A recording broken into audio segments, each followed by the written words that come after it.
হাওরে বোরো ধানের বিপর্যয় ও জলবায়ু পরিবর্তনের প্রভাব নিয়ে জাতীয় প্রেস ক্লাবে আলোচনা সভা অনুষ্ঠিত হয়েছে। মঙ্গলবার 12ই মে নয়া কৃষি আন্দোলন ও উবিনিগের আয়োজনে তোফাজ্জল হোসেন মানিক মিয়া হলে এই সভা অনুষ্ঠিত হয়।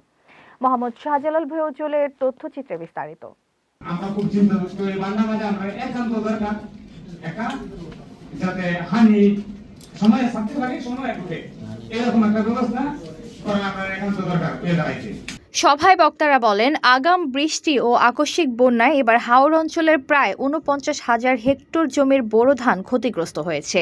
এতে প্রায় 2,13,000 টন ধান নষ্ট হয়েছে এবং ক্ষতির পরিমাণ দাঁড়িয়েছে প্রায় 1,047 কোটি টাকা। ক্ষতিগ্রস্ত হয়েছেন প্রায় 2,36,000 কৃষক।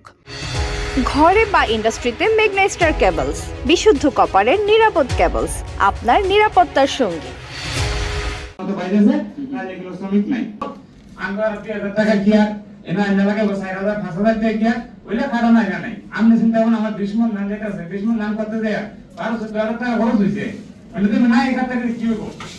বক্তারা জানান, হাওরে আধুনিক উচ্চ ফলনশীল বোরো ধান চাষ, অতিরিক্ত সার কীটনাশক ব্যবহার, অপরিকল্পিত বাঁধ ও সড়ক নির্মাণ এবং জলবায়ু পরিবর্তনের প্রভাবে কৃষি ও জীববৈচিত্র্য হুমকির মুখে পড়েছে। একই সঙ্গে মাছ, গবাদি পশু ও হাঁস পালনেও নেতিবাচক প্রভাব পড়ছে।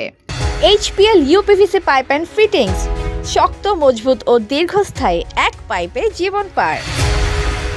সেটা শ্রমিক ভাই আপনার শ্রমিকদেরকে সেটা বলেন। আপনি যেটা বলছেন যে এখন সুইচ গিয়ে দিতে পারবেন, যদি বেরিবাদ না থাকতো বেরিবাদ আছে, বেরিবাদ যদি না থাকতো সুইচ গিয়ে প্রশ্ন হতো না। আপনি শ্রমিক কিন্তু আমরা ভালো করেন, আমরা তো দুর্ভোগের মধ্যে পড়ে গেছি। আমি যে আমার মতো আমি বেটাতে আছি, আমার বাবা কৃষিকাজ করে গেছে, আমার দাদা কৃষিকাজ করে গেছে, আমিও কৃষিকাজ করতেছি। সভায় কৃষি, মৎস্য ও প্রাণী সম্পদ খাতকে সমন্বিতভাবে পরিকল্পনা করা, অপরিকল্পিত উন্নয়ন প্রকল্প পর্যালোচনা, বালাইনাশক নিয়ন্ত্রণ এবং হাওরের পরিবেশ ও মানুষের জীবন জীবিকা রক্ষায় সমন্বিত উদ্যোগ গ্রহণের আহ্বান জানানো হয়। এতক্ষণ আপনাদের সাথে ছিলাম তামান ইসলাম তন্নি। প্রতিদিনের নিউজ আপডেট পেতে আমাদের সাথেই থাকুন।